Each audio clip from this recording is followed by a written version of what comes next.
Alright, so I fired up the forge. I'm not sure how loud this is going to be with the forge in the background, so apologies if the volume is a little bit high. So you can see that warming up in there. I'll get a little bit closer for you guys.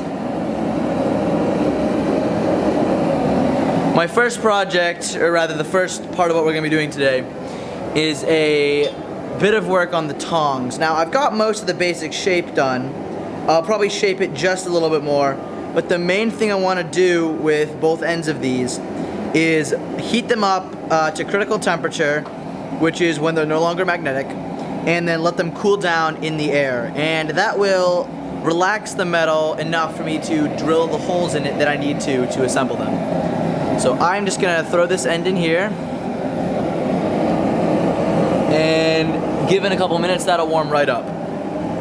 Right now I'm going to put the camera onto the, hey Tucker, I'm going to put the camera onto the bandsaw so you guys can get an angle of me working that as well. Just a little bit before I let it cool down. Alright, so Tucker's cameoing in the background and you should have a pretty good view of the whole setup there.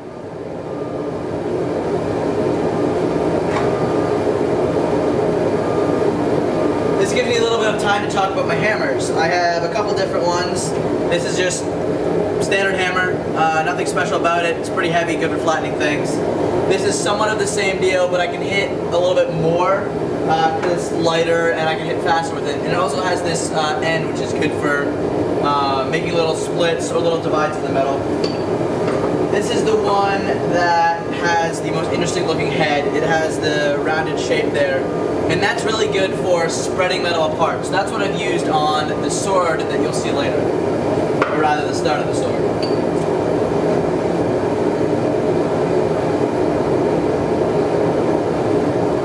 Tongs are heating up alright.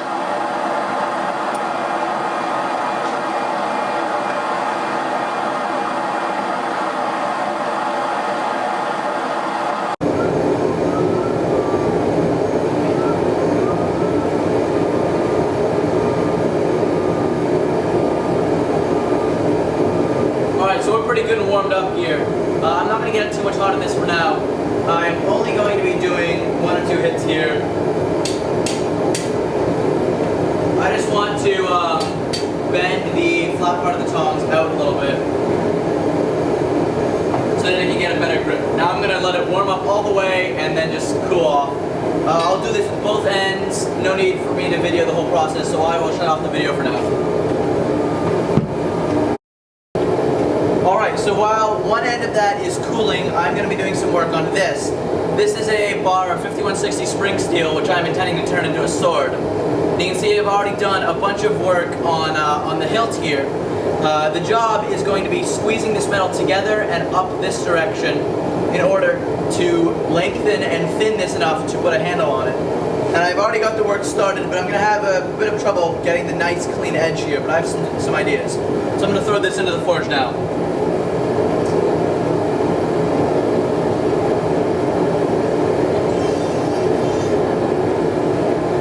That's going to take a pretty long time to heat up because it's so thick and it hasn't been heated up yet today.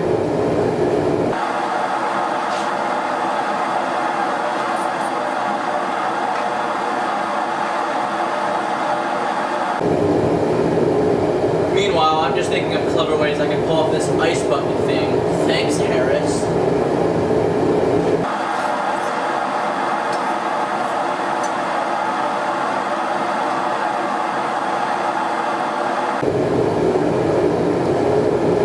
I'll mostly be using this hammer with the spreading curve to spread out the metal on the edges, and I'll probably be using this one a lot to flatten out the ridges that form because of those spreading blows.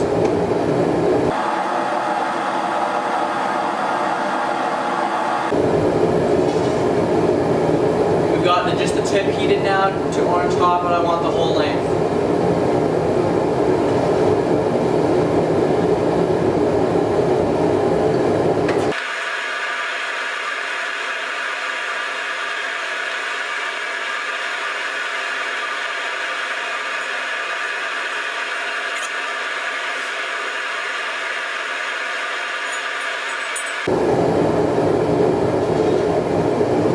We're about there now.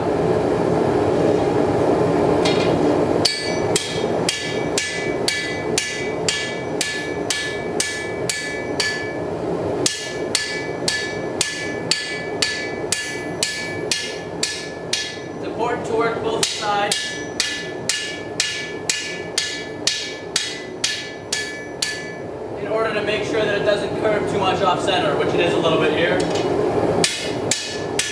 Let's correct that.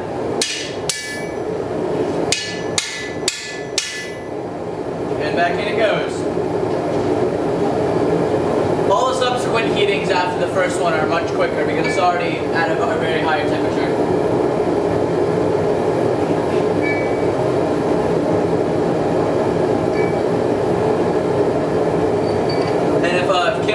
Ends up watching this, I've just ordered the steel for your commission. So I'm pretty excited about that. Trying a different type.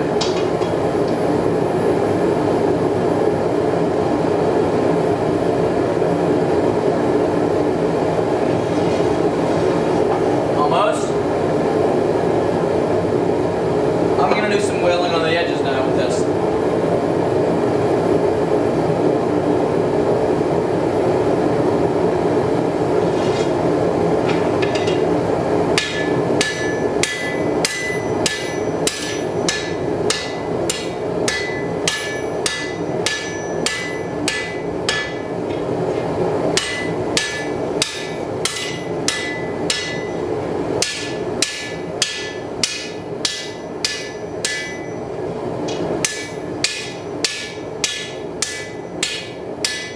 It's important to draw it out on the flats as well because I'll start to get a twist if I hit it too hard.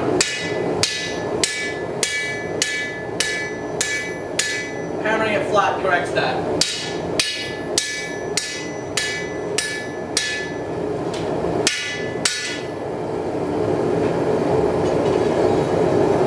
The next round through I'm going to correct some ridges that have been raising at the very edge near where it gets wider again.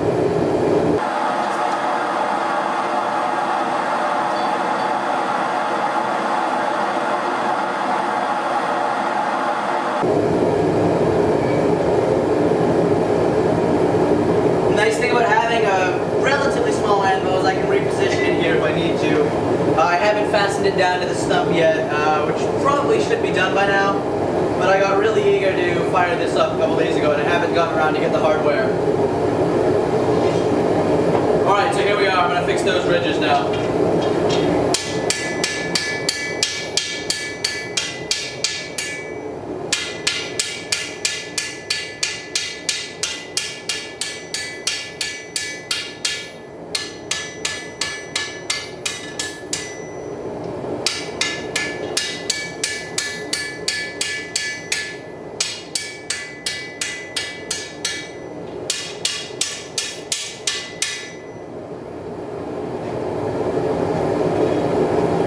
Pretty good.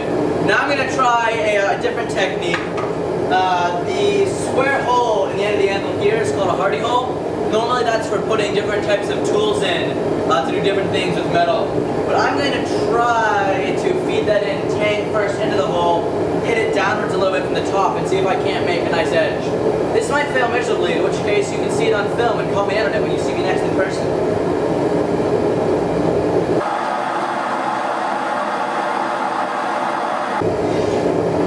Here we are. Up. And gotta work fast here.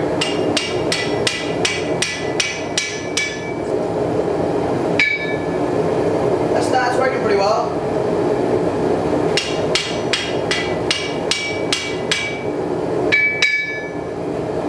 Not bad, not bad.